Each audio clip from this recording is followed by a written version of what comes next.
हळद रुसली कुंकू हसलं या मालिकेच्या पुढील काही येणाऱ्या भागांमध्ये आपल्याला आता जबरदस्त असा ट्विस्ट पाहायला मिळणार आहे।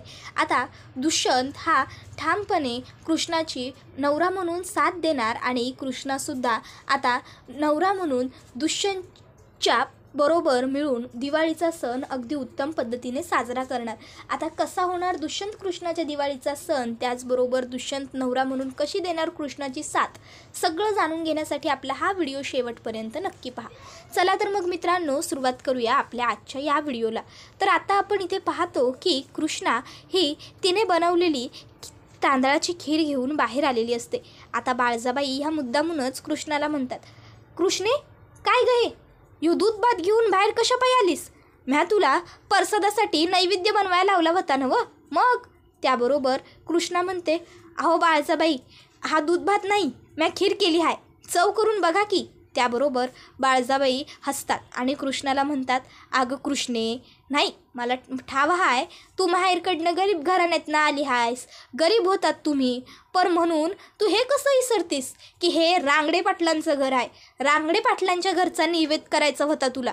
अगं आपल्या घरात दूध, तूप, खारीक, बदाम, काजू, पिस्ता, अगं नाव घ्यावी ती गोष्ट कमीच इतकी भरलेली आहे, मग तरी भी तू ही अशी खीर कशापायी केली?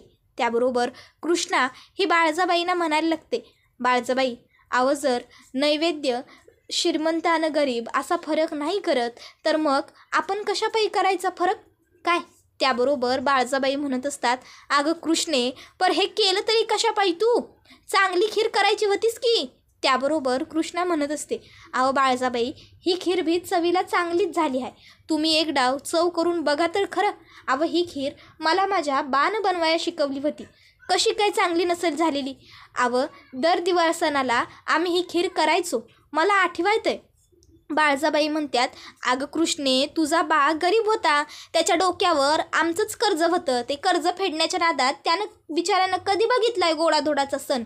त्याबरोबर दुष्यंत म्हणतो, आई हे बघ ते काहीही असलं तरी कृष्णा बोलते ते मला पटतंय, नैवेद्य आणि प्रसाद हा शेवटी प्रसादच असतो। त्याबरोबर आता हे ऐकल्यावर मग मात्र बाळजाबाईंना प्रचंड राग आलेला असतो। बाळजाबाईंना वाटत असतं की जो दुष्यंत माझ्यासाठी ह्या पोरीबरोबर लगीन करायला तयार झाला होता, आज तोच दुष्यंत ह्याच पोरीसाठी मला उलट उत्तर द्यायला लागलाय। नाही नाही नाही, काही बी झालं तरी ह्या कृष्णेला लवकरात लवकर मी दुष्यंतच्या आयुष्यातून काढून टाकणारच। बाळजाबाई म्हणतात, नाही ह्यो नैवेद्य चालायचा नाही, आपल्या देवांना नैवेद्य दाखवण्यासाठी चांगला शाही नैवेद्यच बनाया हवा, त्याबरोबर दुसरा नैवेद्य बनवा असं आता बाळजाबाई म्हणतात। गुरुजी म्हणतात, नाही बाळजाबाई, अव आपल्याकडं एवढा वेळ नाही आहे, आता राहुकाळ पुढच्या 5 ते 10 मिनिटात सुरू होईल, त्याच्या आधी आपली पूजा पूर्ण व्हायला हवी, जर आता पुन्यांदा नैवेद्य करायला घेतला तर त्याच्यामध्ये लई वेळ जाईल आणि ते आपल्याला जमणार नाही, मुहूर्त चुकायला नको। त्यामुळं म्या म्हणतो की आता पूजाला जो नैवेद्य आहे तोच ठेवा आणि पूजा सुरू करा। त्याबरोबर अढळराव म्हणत असतात, शेवटी घरच्या लक्ष्मीनं हातावर साखर जरी दिली तरी बी तो प्रसादच असतोय, प्रसाद म्हणजे फक्त काहीतरी गोड असावं एवढीच देवाची अट असते, ती बी देवाची खरं तर अट नसत्या, ती बी आपलीच अट असते। मग काय फरक पडतोय, दूध भात जरी प्रसादाला दिला नव्हं तरी तो प्रसादच राहणार आहे, गोड मानून तो बी खावा माणसानं, प्रसादात चांगलं वाईट श्रीमंत गरीब हे बघू नये। त्याबरोबर मग मात्र आता दुष्यंतला त्याच्या वडिलांचं मतसुद्धा पटतं। दुष्यंत आई राहू दे, आपण हाच नैवेद्य आज देवाला दाखवू असं म्हणतो आणि मग पूजेला कृष्णाबरोबर बसतो। आता दुष्यंत आणि कृष्णाला पूजा करताना पाहून बाळजाबाईंना खूपच जास्त राग येत असतो, त्यांचा जीव अगदी वर खाली होत असतो, पण गप्प राहण्या वाचून त्यांच्याकडे काही पर्याय नसतो। पूजा वगैरे सगळं पूर्ण झाल्यावर दुष्यंत आणि कृष्णा हे दोघंजण खोलीत वरती आलेले असतात। आता दुष्यंतने बाजू घेतल्यामुळे कृष्णा ही खूपच जास्त खुश असते। कृष्णा आता दुष्यंतला म्हणत असते, दुष्यंत सरकार तुम्ही खाली समद्यांमोरं माझी बाजू घेतली सा त्यासाठी। त्यावर दुष्यंत म्हणतोय, हे बघ मी तुझी बाजू वगैरे काहीही घेतलेली नाही आहे, मी फक्त जे खरं आहे ते बोललो, देवाचा नैवेद्य हा नैवेद्यच असतो, प्रसाद हा प्रसादच असतो।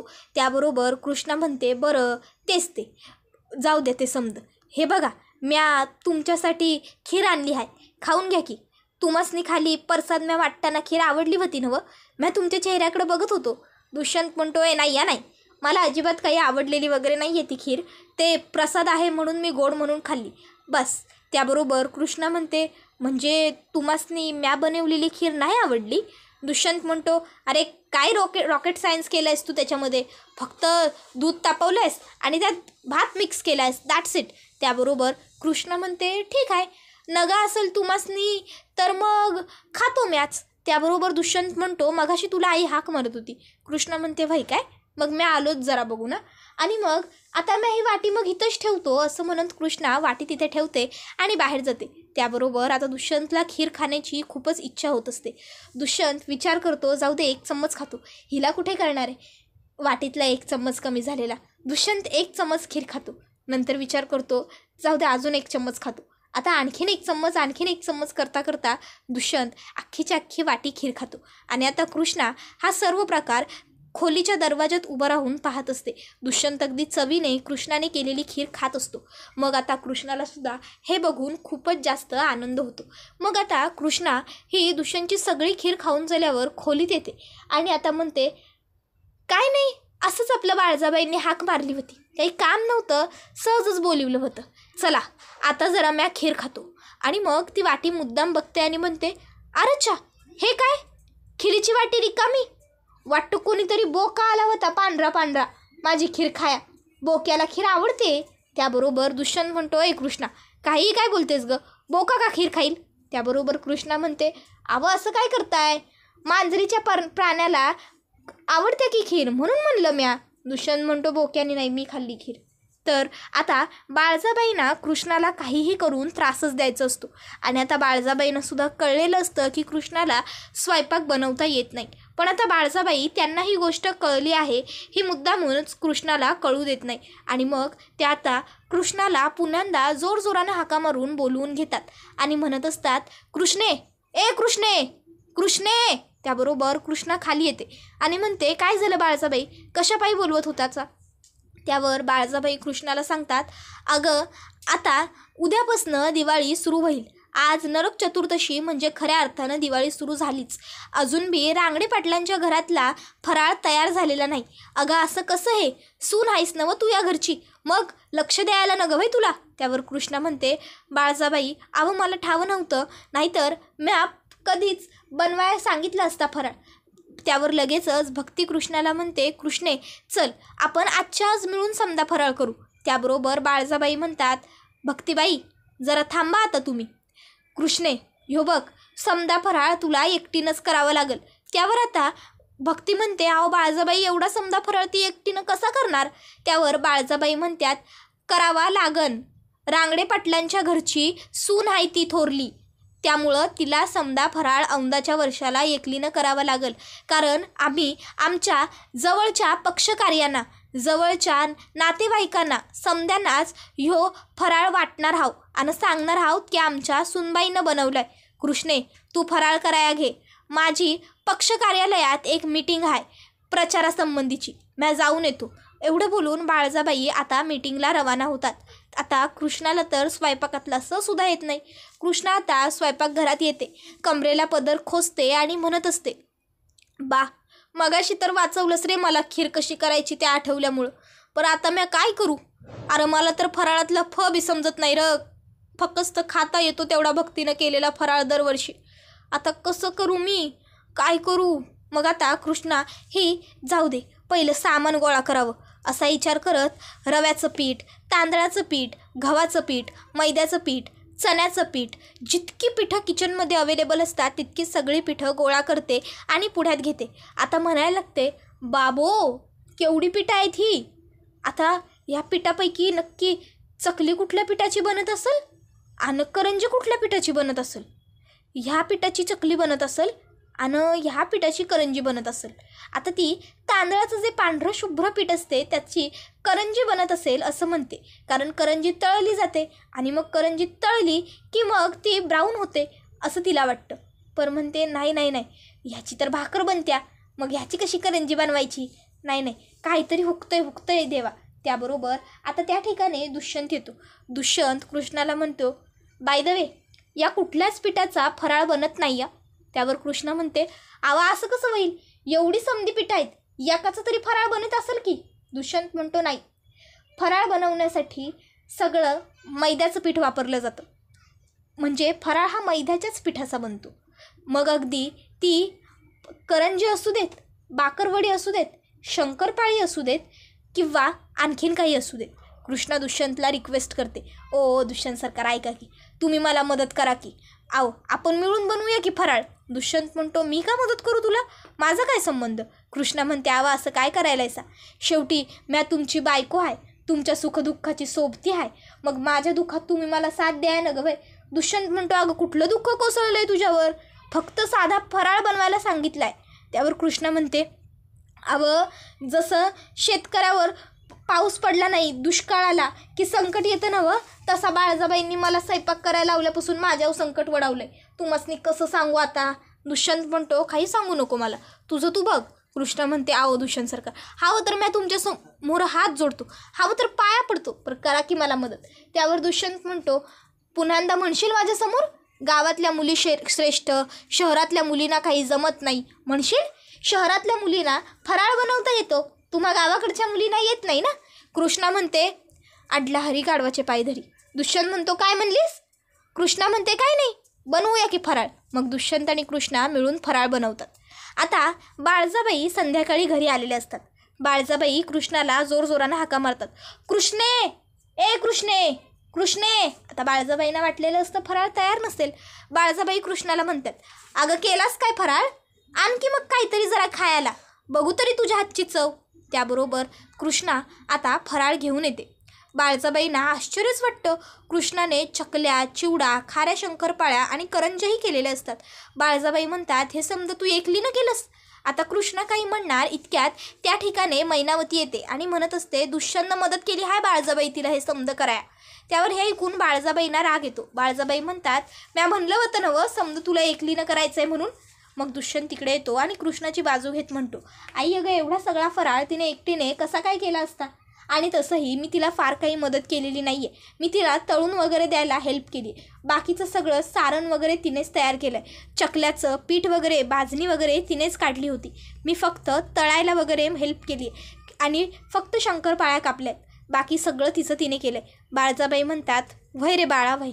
आता बाळजाबाई दुष्यंतसमोर तर गोड बोलतात, पण दुष्यंतनं कृष्णाला फराळ बनवायला मदत केली म्हणजे दुष्यंतानं कृष्णानं एवढा वेळ एकत्र घालवला हे कळल्यावर बाळजाबाईंना मात्र खूपच जास्त राग आलेला असतो.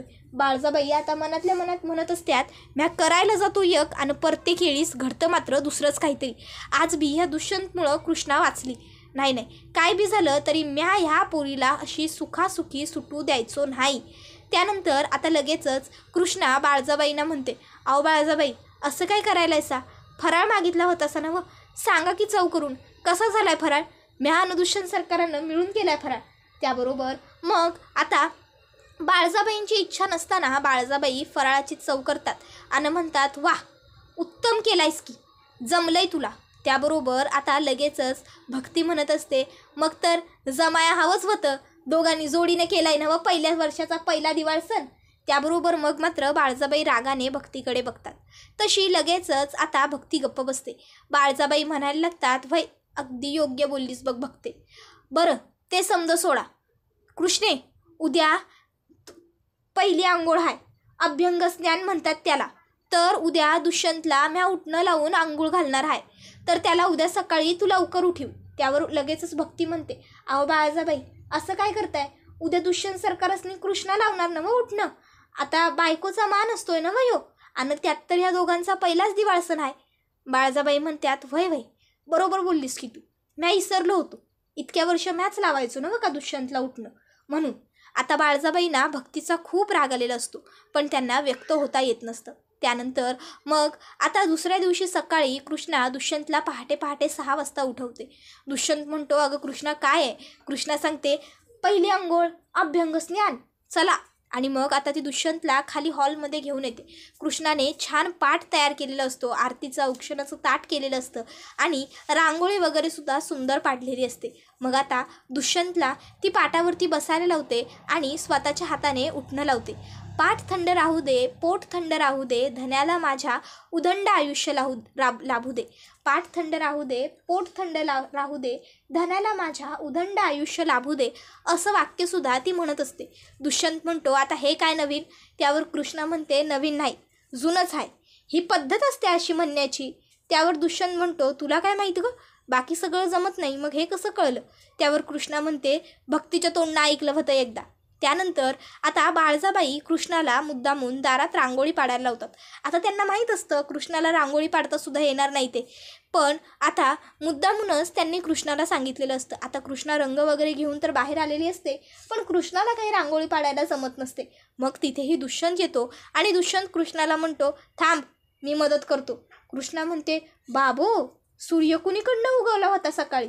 चक्क तुम्ही स्वतःहून माझी मदत करायला आलायसा? नाही, नक्की मदतच करतायसा ना? तुमच्या मनात काही 11-12? दुष्यंत म्हणतो, गप ग, तसं काही नाही आहे. दरवाजा माझ्या घराचा आहे ना, मग उगाच काहीतरी दारात असं काढून ठेवशील की येणारी प्रत्येक लोक घाबरतील ना आणि बोलतील की रांगडे पाटलांच्या दारात हे काय, अस्वल कुणी काढलं म्हणून आलोय. कृष्णा म्हणते, अस्वल काढीन वय म्या. दुष्यंत म्हणतो, तू काही काढलंस तरी ते हॉरिएबलच दिसेल आणि अस्वल हॉरिएबलच असतं. बाय द वे, चल सोड, भांडतच बसायचं आहे का की रांगोळीसुद्धा काढायची आहे? कृष्णा म्हणते, वय काढूया की रांगोळी. मग दुष्यंत आणि कृष्णा दोघंजणं मिळून अगदी छान, उत्तम आणि सुंदर रांगोळी काढतात. त्याबरोबर हा व्हिडिओ इथेच संपतो. व्हिडिओ आवडला तर व्हिडिओला लाईक करा, चॅनलवर नवीन असाल तर चॅनलला सबस्क्राईब करा आणि बेल आयकॉन आठवणीने प्रेस करा, जेणेकरून तुम्हाला पुढच्या प्रत्येक व्हिडिओचं नोटिफिकेशन मिळत जाईल आणि सर्व व्हिडिओंचा आनंद हा अगदी उत्तम पद्धतीने घेता येईल. अशा पद्धतीने दुष्यंत आणि कृष्णाचा पहिला दिवाळ सण झालेला आपण पाहतो. आता पुढे आणखीन बरेच दिवस बाकी आहेत, म्हणजे अगदीच सगळी दिवाळीच. पुढे यांची दिवाळी कशी साजरा होणार हे जाणून घेण्यासाठी आपल्या चॅनलबरोबर नक्की जॉईन रहा. त्यासाठी चॅनलला सबस्क्राईब करा आणि बेल आयकॉन प्रेस करा. धन्यवाद.